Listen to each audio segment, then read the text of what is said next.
Good afternoon, guys. Episode 11 is coming live for your enjoyment. This weekend was pretty busy, so I did have a GoPro camera on me catching some of this stuff, but since I had a lot to do and only so much time to do it, I kind of haven't really had a chance to sit down and edit any of the footage that I shot. So I figured I'd do this to at least give you guys some kind of update of what got done. So, you guys saw the live video of me pressing in the ball joints. Excuse me. Pressing in the ball joints in the lower control arms. That was a huge step. That really made it so the project could really just jump forward in leaps and bounds. So that was like the big hold up there. So I did that. Saturday morning, I did the live feed of Writer Restorations, the shop that has helped me out quite a bit.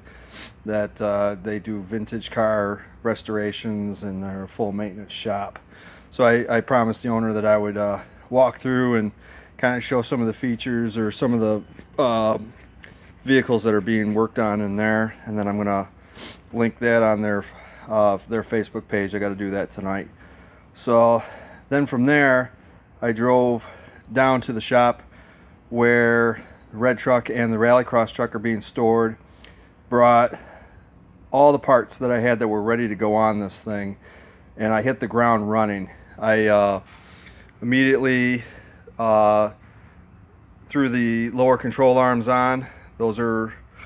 Those went on quite easily. As I said, I did a live feed of showing you guys doing that, and then from there I threw the spindle on both sides, so both lower control arms, both spindles are on. Then I went through, torqued all that, and then proceeded to do the tension rods, which those actually went a lot easier than I expected. They just kind of, the last set I did on the green truck, I had to use a drift to pull them into position and then lock them down with the bolts.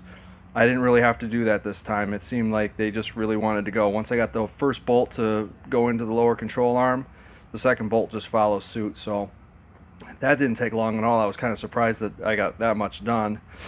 And then I decided to do all the steering linkage. So I went through there, bolted all that in, torqued everything, and then put cotter pins on everything. So control arms, tension rods, spindles, steering linkage, all that's done. And then I proceeded to kind of screw off from that point because I was kind of tired. And then yesterday morning we drove out to our favorite junkyard, and I was going to do a live feed there, except that they didn't have anything for trucks. I mean, I had three hard bodies there that have been there since time began, and I've plucked most of the stuff off of them, so they're pretty much done at this point. So I didn't really I did a couple feeds on the one red one and the green one, just because they're neat. And so I did that. I was really on the hunt for a bolt. Go to the junkyard just for one bolt, but I ended up getting it. It was a special bolt. I had broken the bolt, one of the bolts that held the idler arm to the frame, and I tried using another bolt and it just stuck out too far, and I was worried that if I had the wheel cranked too far one way that it would, that this bolt stuck out far enough that it could catch the sidewall of the tire, and I'm not interested in having those kinds of problems. So I went to the junkyard. That green truck that's in the video gave up one of its idler arm bolts rather easily too. It's just a 19mm. I brought my electric gun and a 19mm wrench, and I had it off in like maybe 30 seconds. That was it. So went back to the shop, our shop, threw that bolt in, torqued it down. So the idler arm's done. Everything on the steering is done now. That's ready to go. All I got to do is just grease it. And then I proceeded to sandblast two of the American racing wheels that are probably going to be going on this truck. The finish on them was pretty hammered. All the clear coat was coming off, and I didn't want to sit there and do the elbow grease thing. So I went and just sandblasted them. I'll paint them, and then if I got to, I'll clear them. And then I also sandblasted and the hubs And then when I got home, I painted the hubs too. And currently I'm doing the back side of the hubs right here, so I'm waiting for those to dry. That's it. That's the status update. That's everything that episode 11, when it does come out, well, the actual video footage of it when I'm done editing it, when that comes out, you'll see everything that I did there.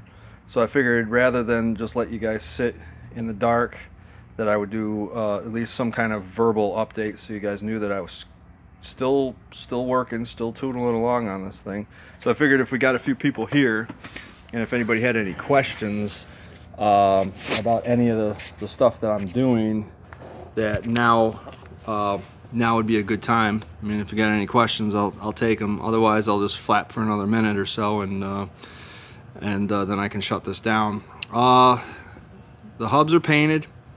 I'm just waiting on, well, once they dry, probably tomorrow, I will tap the races in, and then I can throw the seals and then pack the bearings from there. And then in 2 weeks when I go out to work on this truck again, I can just throw the hubs on, and then from there the wheels can get bolted to it. And then maybe, once I get the torsion bars in, maybe I can actually take it off the jack stands and set it down on the ground. That's going to be awesome when that happens. Then I'll have to set the ride height, obviously, and I kind of got the alignment ballparked. I mean, the wheels look straight. I guess that's good. A good start, at least. Torsion bars go in, bolt those down, and then I can set it on the ground. And then I'll tighten everything up that needs to be tightened with the weight of the vehicle on it. Like the bushings still need to be tightened down. Hey, what's up there? What's going on, man? This is the guy. This guy right here, Hard Body Hero, has done a shit ton for this channel. And that's one other thing that I wanted. That's one other thing that I wanted to talk about before I went, was that we are this close. I can do a video where I talk about each truck in depth. I've done 2 on the red truck now. I did one last year. No, actually, yeah, it was like a year and a half ago I did it. And then I did one earlier last year where I start, like, if you look at the junkyard truck intro, I go over pretty much that whole truck. And yeah, so Hard Body Hero here, this man has hit the pavement hard. He has done a lot for this channel so far. I don't even know how I'm going to be able to repay him for this. Single-handedly, with the help of infamous Nissan, has kind of gained me over 100 subscribers in less than like a week. So it's awesome. I'm at like 926 or 27 right now. I need 1,000 to make the cut for for this YouTube partnership thing. So at this point, I have till February 20th. I think we're gonna get it. I appreciate that, sir. Well, if there's any way I can repay this, just let me know, because it definitely means a lot to me, man. It's crazy.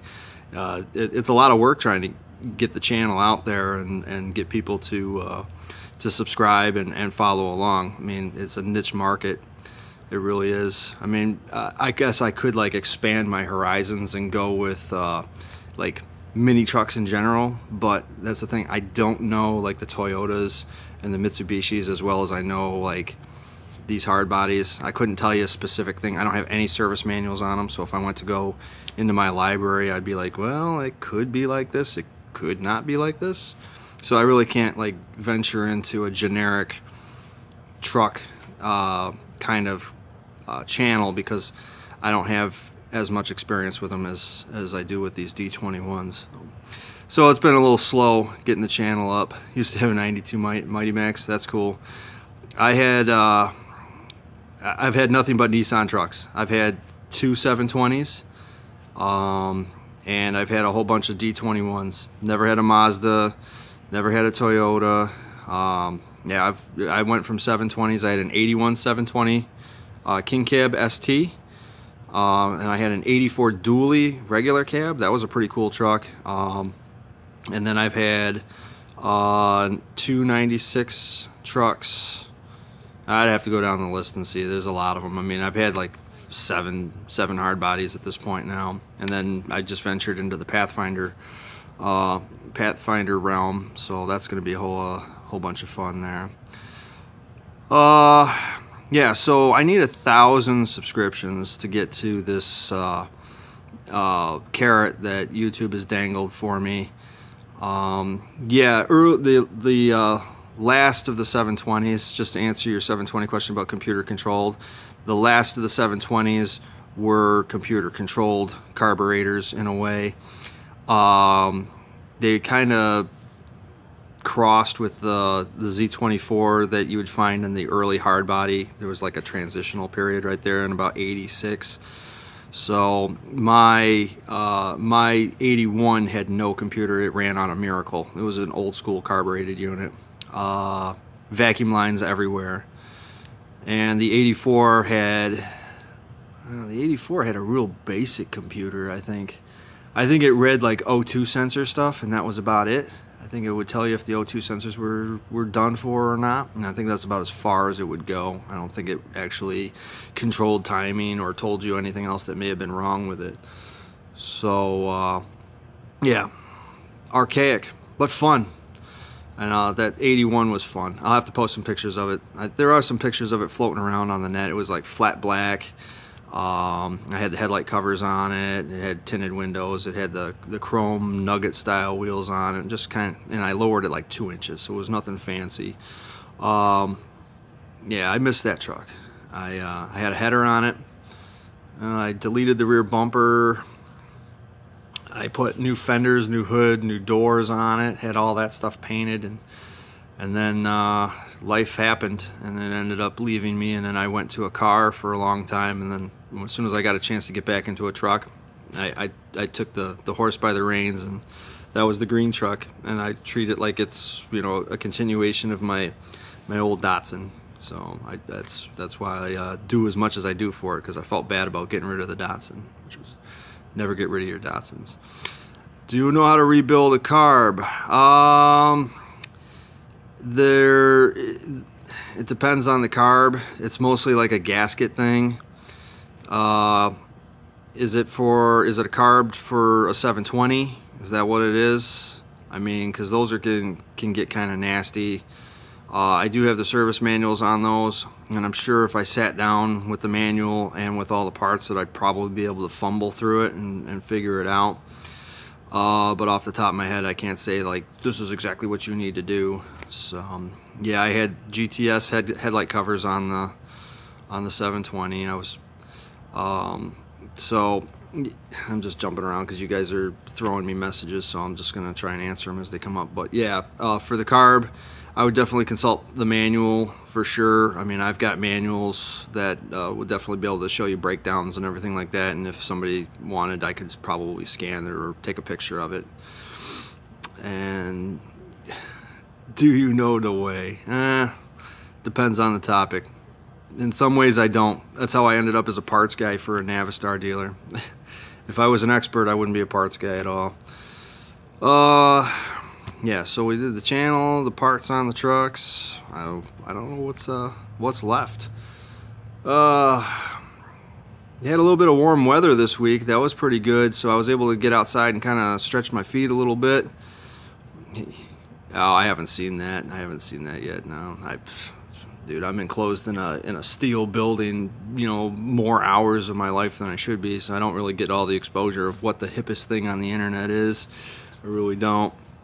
So when you say something to me, I'm usually lost, so because my brain is just not tuned for that kind of stuff. With the nice weather, I was able to kind of go and catalog my. I was able to go through my Gold Pathfinder a little bit and kind of catalog some of the stuff that I want to do. And what I did, the plan for that's coming up soon. I bought my buddy's plow truck. I bought a 96 1500 with a plow on it. The body's pretty shot on it, but the plow works and it starts and it drives. And the nice part is that both the front and rear are locked. Somebody welded all that up, so it's like real four-wheel drive. So part of the deal is he was gonna drop it off at my house. So he's gonna bring it over on a trailer. I'm gonna have him grab my Gold Pathfinder and take that back with him, so it's over at the shop where Red Truck is. And then once red is done, that truck will go in, and then it's just gonna be a sawzall party. I'm just gonna chop everything, chop the roof off of it, chop the doors, chop everything, and get down to the drivetrain. And then after that, I'll save all the wiring and the switches, nuts and bolts. You can, if you ever part one of these out, save every nut and bolt, because they really are handy to have. So I got to replenish my stock. I've built 2 trucks now, and I'm losing. Yeah, it will be a convertible truck. We were actually thinking about doing a tug of war with another vehicle with no roof on this thing. Probably driving it around and just having some fun with it before we completely pull the engine and tranny out of this thing. That Pathfinder's got the 3.3 liter in it already, and it's already set up. Oh yeah, it's rust. There's plenty of rust. The frame has got holes in it, so this thing's probably going to pull itself into 2 if we do a tug of war on it. Yeah, and then once the red truck pulls out of the shop and I'm driving it again, that area where it's parked in now, where all the pictures I've been taking of it are happening, that's just going to turn into my engine area. I'm going to have 4 VG engines sitting in there in various states of disassembly, because I'm going to go through all 4 of those engines and build myself 2 good ones out of 4. I'm going to build one for the green truck using the 3.3 liter block. The 3.3 liter heads, I'm going to use the 300ZX camshaft, and then of course it's going to be all regasketed, all new O-rings, new timing belt, head gaskets. The heads are going to get sent out and cleaned up and everything, and then that block will be done, and then I can set that aside.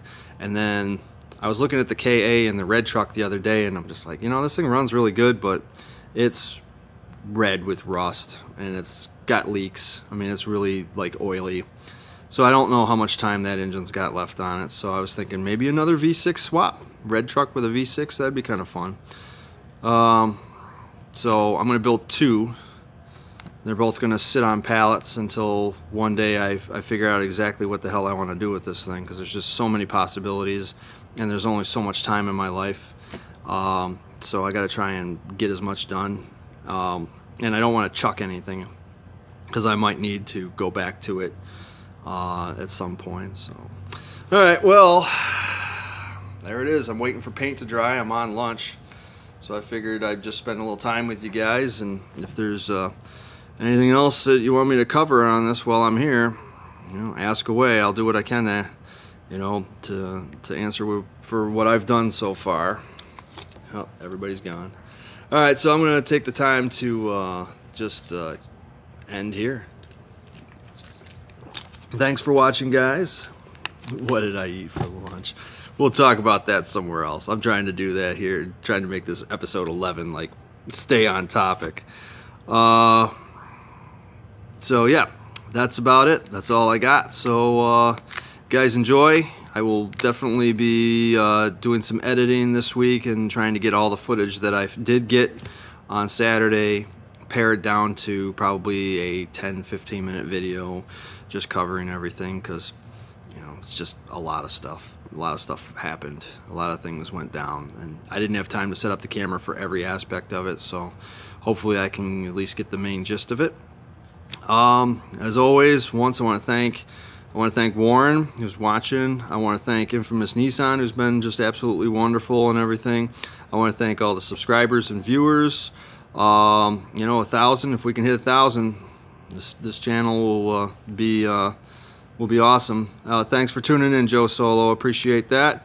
And I'll do another one of these in the near future. And so hit me up on infamousnissan.com. That's Foul Mouth is my my username, and then of course there's Rainmaker_D21 at Instagram. I've been throwing up a lot of pictures up there. So thanks for watching, guys, and I'll talk to you guys later.